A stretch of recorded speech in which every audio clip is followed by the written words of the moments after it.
शिव महापुराण की कथा में एक बार जाकर ये इतने संतों का दर्शन एक साथ कर लेना, ये बार बार नहीं मिलेगा,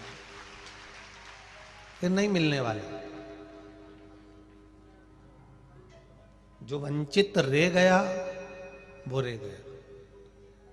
हम इस व्यासपीठ से फिर कहना चाहेंगे, जहां जहां कथा होती है वहां जाकर पहुंचकर एक बार दर्शन अवश्य करना चाहिए। रात्रि के समय पर, दिन के समय पर कथा सुनकर कि भगवान की करुणा, भगवान की कृपा, भगवान की उदारता, भगवान की दया कैसी होती है।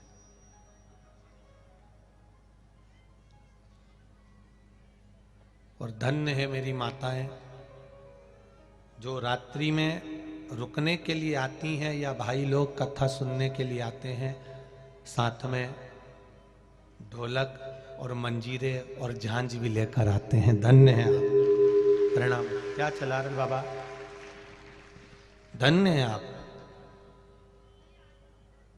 आपकी श्रद्धा, आपका विश्वास, आपका भरोसा, आपकी दृढ़ता धन्य है।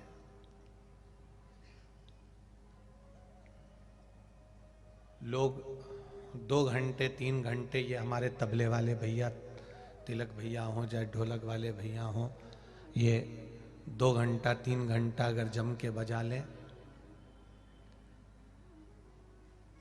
खूब जोर शोर से, सुंदरकांड होता है या रामायण होती है या कोई क्रम होता है, उसमें अगर कोई जम के ढोलक वगैरह बजा ले तो उसको दूसरे दिन ग्लूकोज की बाटल चढ़वाना पड़ जाए।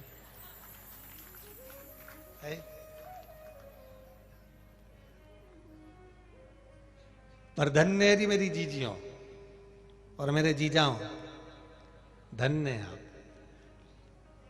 कथा विराम होती है शाम को, जैसे कथा विराम हो गई, 2-1 घंटे आप लोग मेला ठेला घूमे, भोजन वोजन करा, रात्रि को 9 बजे से जो बैठे तो सुबह की 6 कब बज गई तुम्हें मालूम ही नहीं पड़ता, लगे बजे।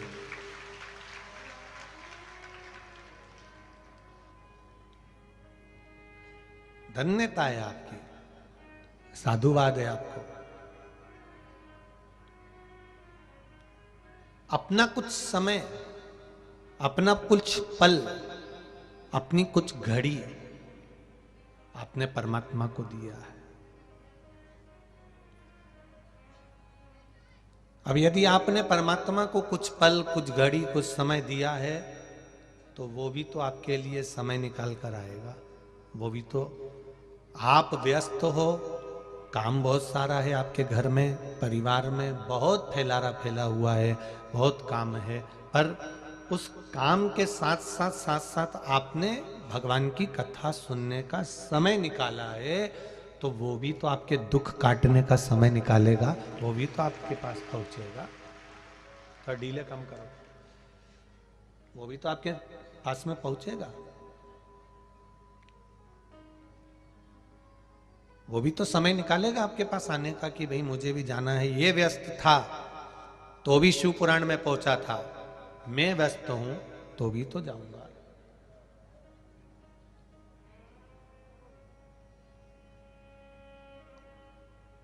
ये तेरी कृपा, तेरी उदारता, तेरी करुणा, तेरी वात्सल्यता, ये तेरे चरणों का सुख है जो हमको मिल रहा है।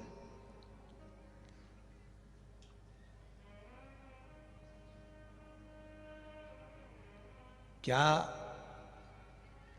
मस्ती में लोग मस्त होकर भगवान के भजनों पर नाच रहे थे।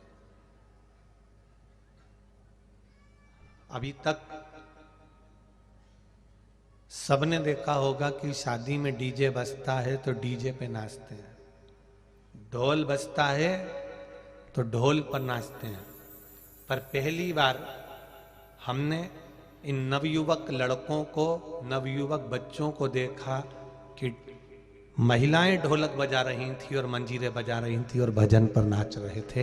ये शिव कृपा है, ये शंकर की उदारता, ये शंकर की करुणा।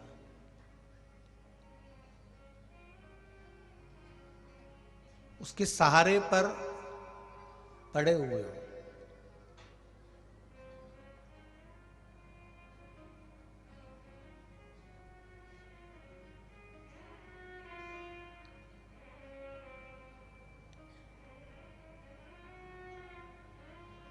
एक किसी कैमरे वाले ने कोई वीडियो बनाया होगा, एक बूढ़ी माँ का सिर पे उसके पोटला रखा हुआ है कपड़ों का, और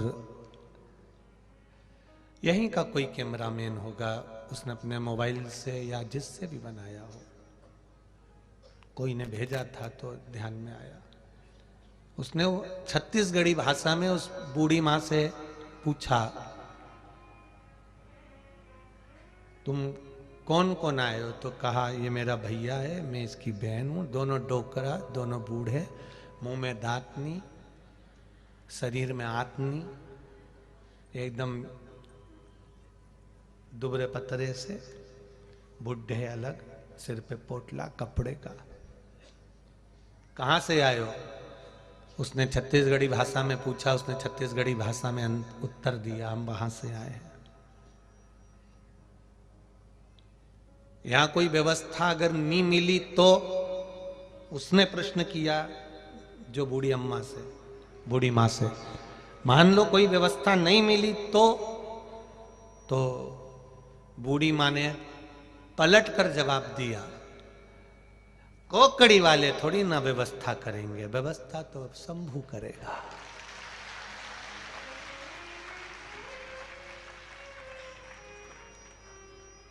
जहां कथा होती है,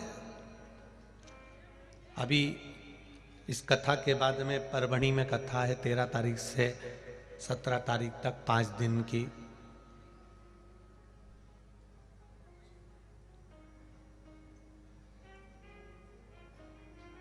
परभणी वाले भी व्यवस्था करने में लगे हुए हैं, तैयारी करने में लगे हुए हैं।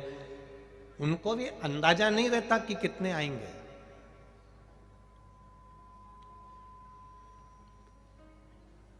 हमने ये जानते हैं केसरवानी जी के साथ के जो मित्र लोग हैं और जायसवाल जी के जो साथी लोग हैं, कल हमने यहाँ के हलवाई को, वो यादव जी हैं, भोजन बना रहे हैं, हमने उनको कल कक्ष में बुलवाया था और हलवाई जी से हमने पूछा था कि कोकड़ी में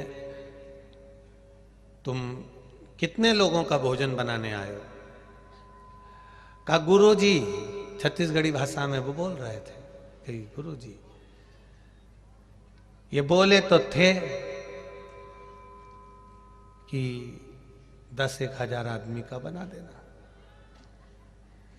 5-10 हजार आदमी का बना देना। फिर अरे क्या फिर, सुबेरे हम आए थे 30, फिर मैं अपने गांव गया 70 और लेके आया बनाने वालों को। क्यों? पहले दिन ही जो 30 आई थी माताएं और भाई, वो तो चावल धोने में सुबह से लगे थे, तो रात तक धोते ही रहे, निकल ही नहीं पाए। अब हमने कहा फिर अब भोजन कितने लोगों का बन रहा है? अब कुछ नहीं कह सकते गुरुजी, कभी 1.5 लाख, कभी 1.25 लाख, कभी 50 हजार, कभी 70 हजार, कभी 2.5 लाख, ऐसा भोजन का क्रम चलता रह रहा है। लोग आ रहे हैं, खा रहे हैं, जा रहे हैं। अब हमने पूछा, ये बताओ यादव जी कि जायसवाल जी यहां से चावल भेज रहे हैं, सब्जी भेज रहे हैं, सामान भेज रहे हैं उधर। अरे गुरुजी, क्या दान दाता आए, गाड़ी भर भर के टमाटर लिया है, गाड़ी भर भर के पत्ता गोभी लिया है, गाड़ी भर भर के वो भटा लिया है, और सब रखा हुआ है। इतना कोई चावल ला रहा, कोई कुछ ला रहा, कोई कुछ ला रहा। गुरुदेव, वो भोलेनाथ भंडारा चलाता है और भोलेनाथ ही खाता है, कोई दूसरे की सामर्थ्यता नहीं है।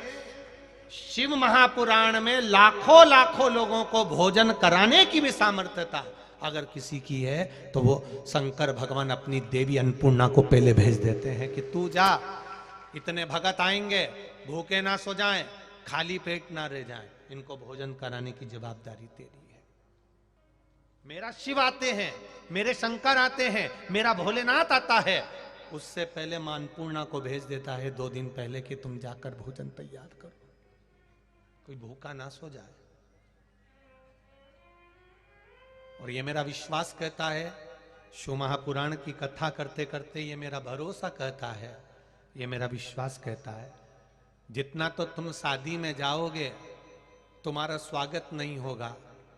टाइम पर चाय, टाइम पर बिस्कुट, टाइम पर दूध, टाइम पर भोजन, टाइम पर नाश्ता, ऐसी व्यवस्था केवल एक ही जगह मिल सकती है और वो शिव महापुराण की कथा है। और यहां देखा नहीं जाता कि ये वीआईपी है तो इसको ज्यादा देंगे, ये कम वीआईपी है तो इसको कम देंगे, ऐसा नहीं है। शंकर के धाम में शिव महापुराण की कथा में जो आया है, बालोदा बाजार से भी माताएं दर्शन करने आ रही थी तो झोले में भर भर के बिस्कुट के पूड़े ला रही थी। मेरी बालोदा बाजार की जीजियों को मैं प्रणाम करता हूं, आपके विश्वास को प्रणाम करता हूं। आप बालोदा बाजार से आ रही हो तो झोले में बिस्कुट लेकर आ रही हो कि बच्चों को बांटते हुए जाएंगे। बच्चे लोग सो रहे होंगे, छोटे छोटे बच्चे आए होंगे, माताओं के साथ में कोई आया होगा, उनको दे देंगे। बुजुर्ग आएंगे, भूख लगेगी तो उनको दे देंगे। मैं धन्यवाद दूंगा बालोदा की एक बहन को, रोज रात्रि को आती थी और रोज रात्रि को आकर प्रतिदिन रात्रि को कहीं बिस्कुट, कहीं टॉफी, कहीं कोई सामग्री, कहीं पानी की छोटी छोटी बोतलें, कहीं पाउच, कुछ भी उसके हाथ में आता था वो देकर चली जाती थी। धन्य